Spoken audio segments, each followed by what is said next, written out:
congrès de l'Association des agriculteurs vietnamiens a débuté ce mardi à Hanoï sous l'égide du secrétaire général du PCV Nguyen Phu Trọng.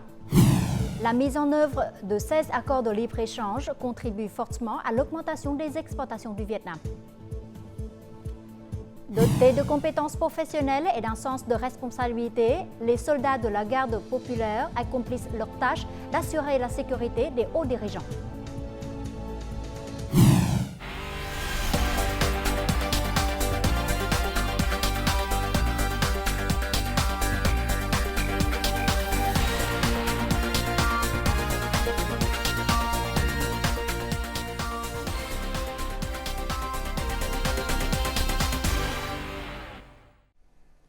Mesdames et messieurs, bonjour, bienvenue au journal francophone. Le 8e congrès de l'Association des agriculteurs vietnamiens a débuté ce mardi 26 décembre à Hanoï sous l'égide du secrétaire général du Parti communiste vietnamien Nguyen Phu Trọng. Sous le thème « Solidarité, démocratie, créativité, coopération, développement », cet événement réunit plus d'un millier de délégués représentant plus de 10 millions d'agriculteurs à travers le pays. Prenant la parole lors de cet événement, le leader du PCV a souligné le rôle crucial de l'agriculture en tant que pilier essentiel de l'économie nationale, avec les agriculteurs en tant qu'acteurs clés du développement socio-économique et de la défense nationale. De nombreuses mesures incitatives ont déjà été mises en place pour favoriser le développement de l'agriculture et l'instauration d'une nouvelle ruralité. Les associations des agriculteurs à tous les niveaux devraient rénover leur mode d'activité à la hauteur des tâches, être capables d'accompagner les paysans dans l'œuvre de construction de la classe paysanne forte, travailler avec l'ensemble du pays vers l'objectif de devenir un pays avec une industrie moderne et un niveau de revenus moyen supérieur d'ici 2030 et un pays développé à revenus élevés d'ici 2045. Le secrétaire général du Parti communiste du Vietnam, Nguyen Phu Trọng, a reçu le 26 décembre à Hanoï le président du présidium du comité central du Parti communiste japonais PCJ, Shi Kazuo, à la tête d'une délégation du PCJ en tournée de travail au Vietnam. Lors de la rencontre, le leader du PCV s'est réjoui de bons développements des relations entre le PCV et le PCJ ces derniers temps et a apprécié les activités annuelles d'échange théorie entre les deux parties, les considérant comme un point brillant dans la coopération entre les deux parties. De son côté, le président du PCJ, Shi Kazuo, a estimé que sous la direction du comité central du PCV, le Vietnam réalisera avec succès la résolution du 13e congrès national du PCV. Il a également apprécié la position et le rôle du Vietnam dans la région, estimant que le Vietnam continuerait à apporter des plus grandes contributions à la paix, à la stabilité, à la coopération et au développement dans la région et dans le monde. Ce mardi, le gouvernement a passé une journée entière à tenir des séances juridiques, à examiner et à donner son avis sur 9 propositions visant à élaborer des lois, des ordonnances et des projets de loi. Le Premier ministre Phạm Minh Chính a présidé la réunion. Les membres du gouvernement ont donné leurs avis sur 7 propositions visant à élaborer des lois et ordonnances, notamment la loi sur la prévention, la lutte et le sauvetage des incendies, la loi sur la participation aux forces de maintien de la paix des Nations Unies et la loi sur la gestion du développement urbain. Ils ont également discuté sur la réception, la révision et l'achèvement des projets de loi modifiés sur les établissements de crédit et de loi foncière. Le Premier ministre a demandé aux ministères, aux branches et aux localités de continuer à attacher de l'importance au travail de renforcement des institutions en investissant dans les ressources humaines, les installations et les équipements pour promouvoir l'élaboration juridique.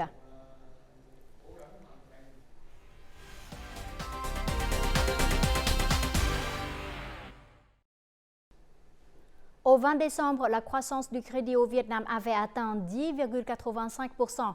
Bien que ce soit inférieur à celui de la même période de l'année dernière, ce chiffre est nettement supérieur à celui du mois précédent. Dans un récent télégramme officiel, le Premier ministre a demandé à la Banque d'État du Vietnam de se concentrer sur des politiques monétaires proactives flexible et opportune afin de garantir un approvisionnement adéquat en crédit pour l'économie. Les ventes de cette entreprise ont augmenté de 20% au cours des derniers mois de l'année. Par conséquent, ses besoins en capitaux ont également augmenté. Nous empruntions généralement de l'argent auprès de banques commerciales avec des taux d'intérêt de 9 à 10%. Grâce au soutien et au programme de crédit du gouvernement et de la Banque d'État, nous sommes passés à un taux de 5,5%.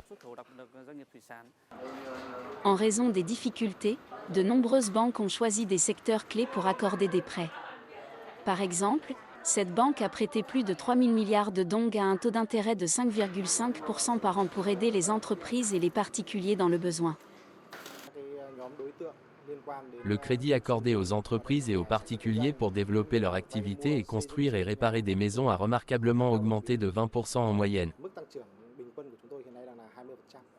Les taux d'intérêt sur les nouveaux prêts ont diminué de plus de 2%. Toutefois, les taux d'intérêt sur les anciens prêts peuvent être ajustés 3 à 6 mois après la réduction des taux d'intérêt sur les dépôts. Par conséquent, les experts affirment que les taux d'intérêt des prêts seront encore abaissés en 2024 afin de soutenir la reprise économique. Alors que la Réserve fédérale américaine pourrait réduire ses taux d'intérêt l'année prochaine, les banques commerciales vietnamiennes auront la possibilité de réduire leurs taux d'intérêt et de fournir des capitaux pour la reprise économique grâce à une politique monétaire flexible. Selon les experts, les banques commerciales doivent simplifier les procédures de prêt, éliminer les obstacles liés aux garanties et accroître leur capacité à accorder des prêts non garantis. Ainsi, les entreprises et les particuliers pourront accéder au capital et développer leur production et leurs activités. Selon les estimations préliminaires du ministère de l'Industrie et du Commerce, le chiffre d'affaires total des importations et des exportations de cette année pourrait atteindre 683 milliards de dollars. La balance commerciale continue d'être excédentaire pour la 8e année consécutive, avec un excédent estimé à près de 30 milliards de dollars, soit une augmentation de près de 3 fois par rapport à l'année dernière. La mise en œuvre de 16 accords de libre-échange a contribué à ce résultat et le Vietnam a bénéficié d'un avantage sur plus de 60 marchés partenaires dans le monde. Selon le ministère de l'Industrie et du Commerce, la baisse des exportations se réduit de plus en plus, passant d'une baisse de 12% au premier semestre à moins de 6% aujourd'hui. Le taux de croissance des produits bénéficiant des accords de libre-échange a considérablement augmenté, en passant de 20 à 30%. La croissance des exportations de produits transformés et manufacturés est le résultat de la formation de chaînes d'approvisionnement mondiales au Vietnam. De plus en plus d'entreprises vietnamiennes respectent les règles d'origine pour exporter vers les marchés clés du pays. Les investisseurs étrangers, le Vietnam est devenu une porte d'entrée importante dans la chaîne d'approvisionnement. Ainsi, investir au Vietnam permet désormais d'accéder à la plupart des principaux marchés mondiaux. Les investisseurs étrangers donnent la priorité aux destinations d'investissement comme le Vietnam, qui peuvent assurer une croissance économique rapide ainsi que la continuation des chaînes de production interrégionales. Cependant, la forte baisse de la demande devrait persister sur la plupart des marchés. Plusieurs entreprises internationales doivent suspendre leurs commandes, diversifier leurs fournisseurs et adopter de nouvelles normes plus strictes. Les grands clients du Japon, d'Amérique et d'Europe souhaitent de plus en plus que les usines vietnamiennes soient capables de développer elles-mêmes des modèles et de s'intégrer plus profondément dans les chaînes d'approvisionnement mondiales. Il faut non seulement traiter mais également fournir des solutions pour améliorer notre compétitivité. La construction d'une marque demande non seulement des ressources mais aussi la compréhension profonde du marché cible. Mais cela est une étape indispensable pour assurer le développement durable des entreprises nationales. Notre journal continue avec 2 autres informations liées au secteur agricole. Selon l'Association vietnamienne des exportateurs et producteurs de fruits de mer VASEP, les exportations de crevettes en novembre ont atteint plus de 310 millions de dollars, soit une augmentation de 3,5% par rapport à la même période de l'an dernier. Cependant, les prévisions pour cette année ne s'élèvent qu'à environ 3,4 milliards de dollars, soit 21% de moins que l'année précédente. La VASEP explique que la forte baisse des exportations de produits à base de crevettes est due à une concurrence intense sur les prix, car il existe une offre excédentaire de crevettes, entraînant des prix de vente bas. La VASEP prédit que la Chine maintiendra une forte tendance à importer des crevettes au cours du dernier trimestre de cette année pour répondre à la forte demande pendant la haute saison de consommation de décembre, janvier et février 2024. Près de 7000 indicatifs régionaux pour la culture et 1700 indicatifs pour les installations de conditionnement de fruits destinés à l'exportation ont été agréés par le département de la protection des végétaux du ministère de l'Agriculture et du Développement rural. Parmi ceux-ci, les fruits frais tels que le fruit du dragon, la mangue, la pomme étoilée, la banane, le pamplemousse, le fruit de la passion et le longan sont autorisés à l'exportation vers la Chine, l'Amérique, l'Australie, la Nouvelle-Zélande, la République de Corée et le Japon. Le ministère de l'Agriculture et du Développement rural a également collaboré avec la Chine pour finaliser le projet de protocole sur les exigences d'importation de piments, de noix de coco fraîches et de durian congelés.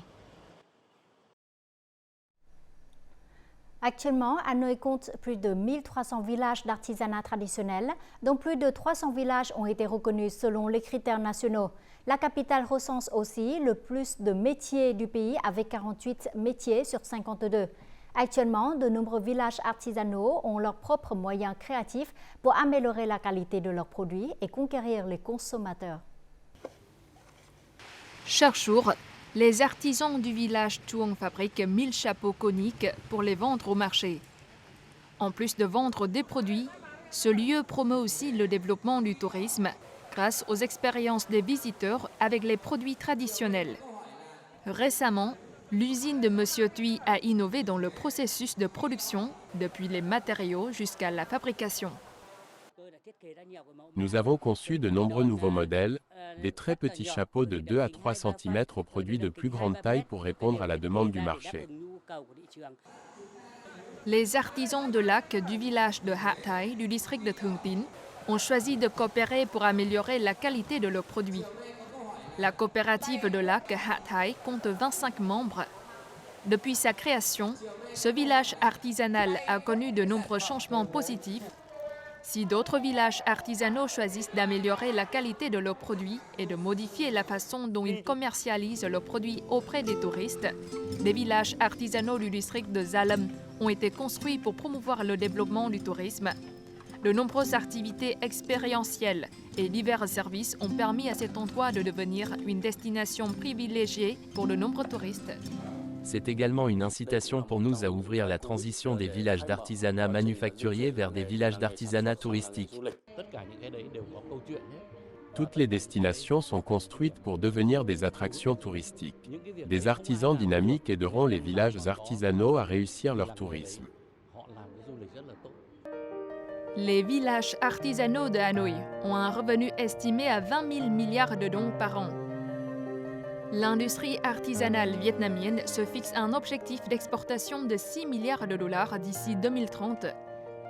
Hanoï est une localité qui joue un rôle important dans ce plan, contribuant au développement économique, préservant la quintessence culturelle de nos ancêtres.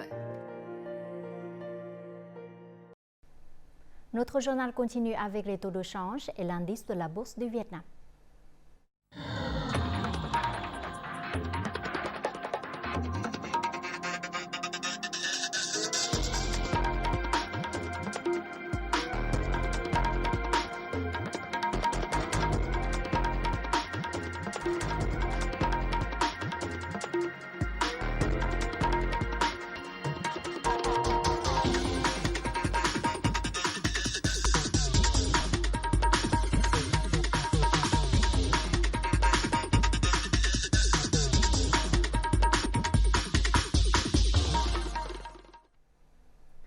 « 2023 a été une année remplie d'activités étrangères et diplomatiques de haut niveau avec des visites de chefs d'État de grands pays au Vietnam. Assurer la sécurité des visites de haut niveau au Vietnam est une tâche importante des officiers et des soldats de la garde populaire de sécurité publique. Dotés de compétences professionnelles, d'un sens élevé de responsabilité et de courtoisie, ces soldats accomplissent avec succès leur tâche qui est d'assurer la sécurité des hauts dirigeants, mais créent également une belle impression aux yeux des invités internationaux. La visite au Vietnam du secrétaire général et président chinois Xi Jinping et son épouse a marqué une nouvelle étape dans le partenariat de coopération stratégique globale Vietnam-Chine. La sécurité et la sûreté ont été placées au plus haut niveau. Nous nous sommes coordonnés avec les agences et unités concernées pour bien comprendre le programme d'activité du groupe afin d'élaborer un plan de protection pour les hauts dirigeants de Chine. À la fin de la visite, l'épouse du président chinois m'a confié « Quand je vous vois travailler avec une telle diligence, je crois que vous avez contribué de manière significative au succès des deux pays. » En 2023, la force de la garde populaire s'est coordonnée pour protéger la sécurité et la sûreté de 80 délégations internationales au Vietnam, comme les États-Unis, la Chine, les Pays-Bas ou la République de Corée. Nous mettons toujours en place des mesures de sécurité synchrones et élaborons les plans les plus réfléchis et les plus méticuleux. Nos officiers et soldats ont toujours bien accompli leurs tâches.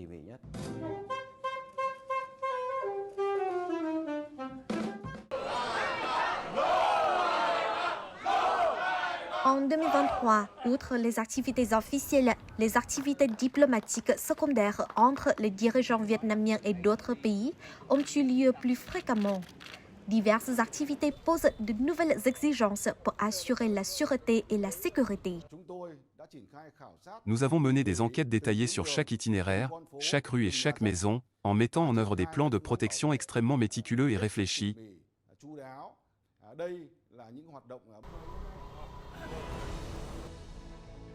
Merci au Vietnam pour votre accueil chaleureux. Je sais que ce sera un voyage historique. Je suis très heureux de rencontrer les dirigeants vietnamiens. J'ai pris le temps de me promener autour du lac Hoang Kiem.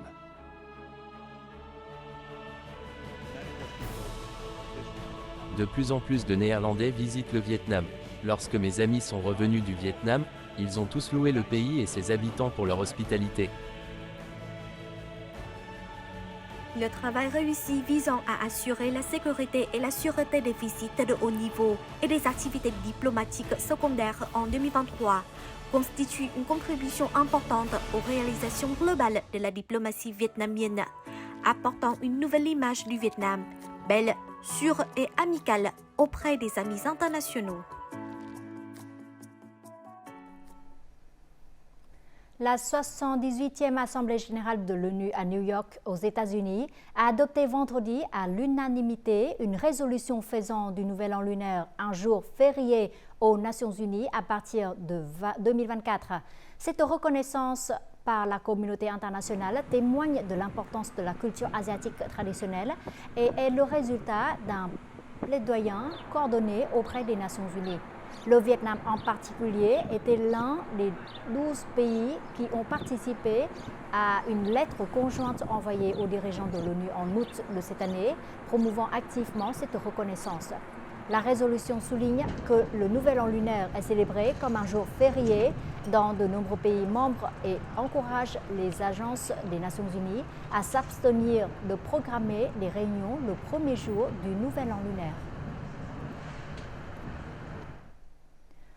Le tourisme vert, durable et responsable est la direction de nombreuses provinces et villes ayant un potentiel de développement touristique à travers le pays.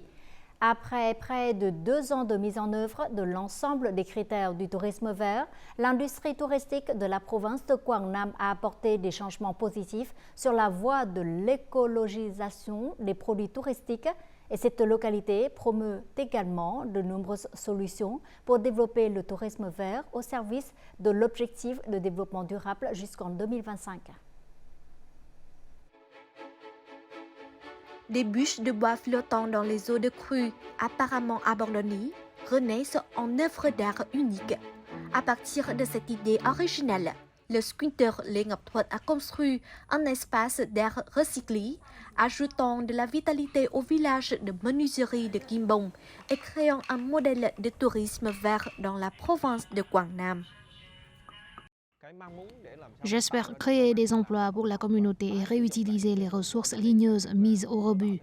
Pendant la saison des tempêtes, il y a beaucoup de bois de crue. Il faut donc créer de la valeur pour ce produit. En s'intégrant au programme de développement du tourisme durable, mes produits verts se sont adaptés à la tendance mondiale.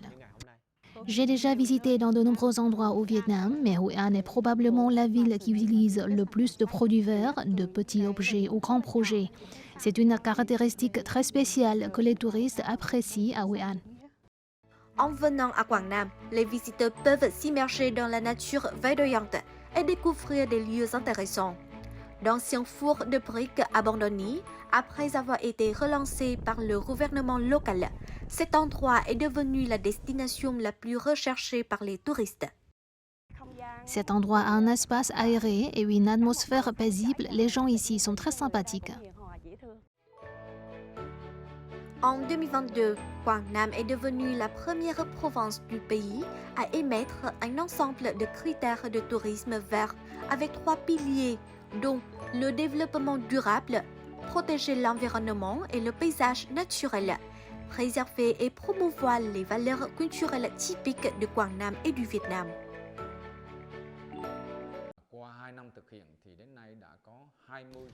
De nombreuses entreprises ont commencé à appliquer les critères du tourisme vert dans leur opération. Après 2 ans de mise en œuvre, à ce jour, 20 entreprises ont récemment atteint l'ensemble des critères du tourisme vert. En outre, nous devons également renforcer l'inspection et la supervision pour maintenir les normes du tourisme vert durable. Selon le plan de développement du tourisme vert d'ici 2025, Quảng Nam vise à attirer 12 millions de visiteurs. Chaque année, la province construira au moins un modèle selon l'ensemble de critères du tourisme vert.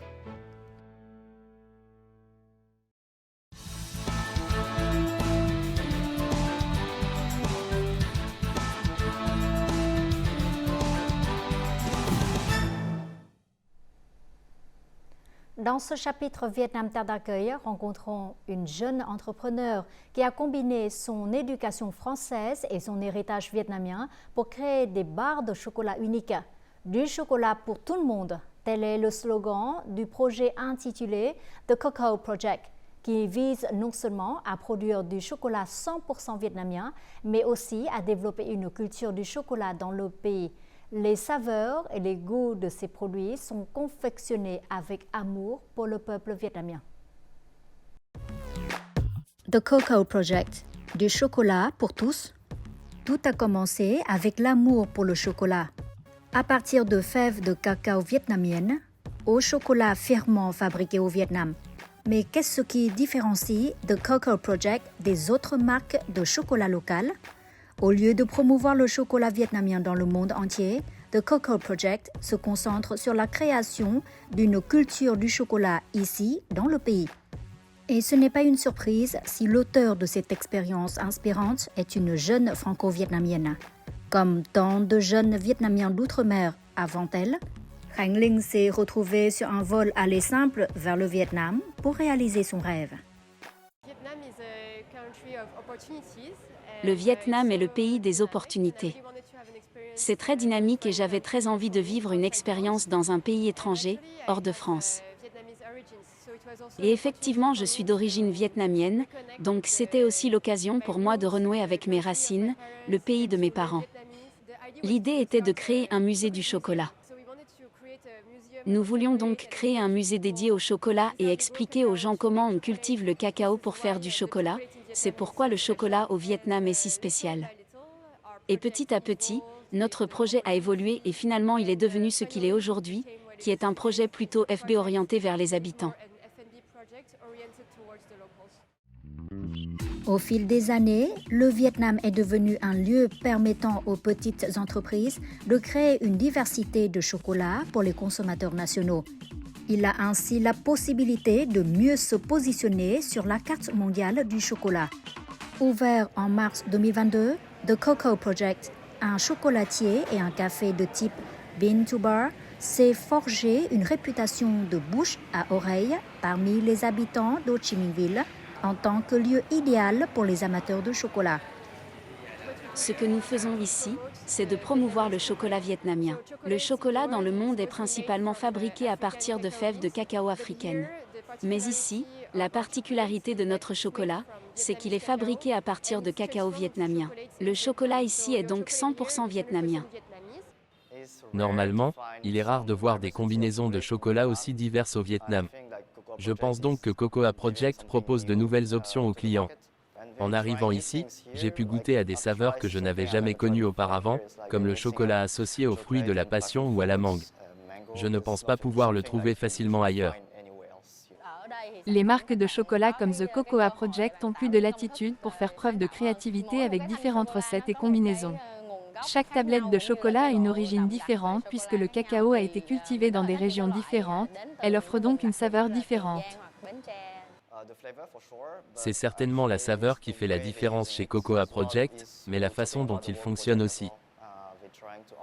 Le fait que Cocoa Project fabrique entièrement ses produits au Vietnam est également quelque chose qui augmente la valeur de cette entreprise.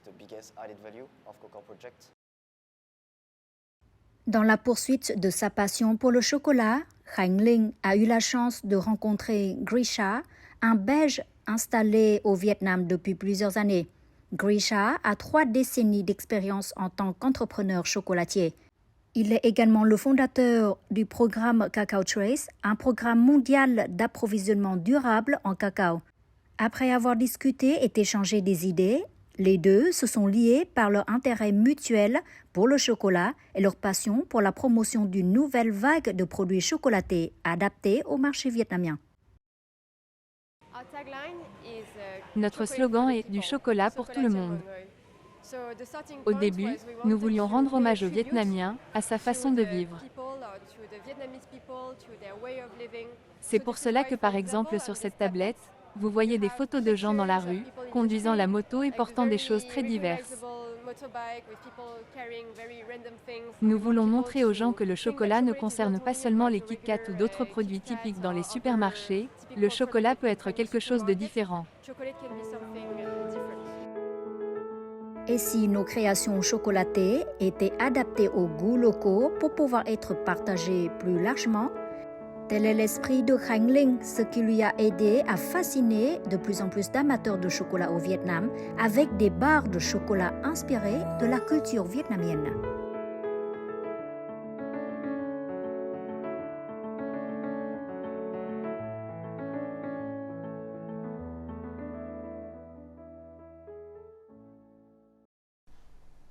Et découvrons en fin du journal les prévisions météo.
C'est la fin de notre édition. Merci pour votre fidélité. Au revoir et à très bientôt.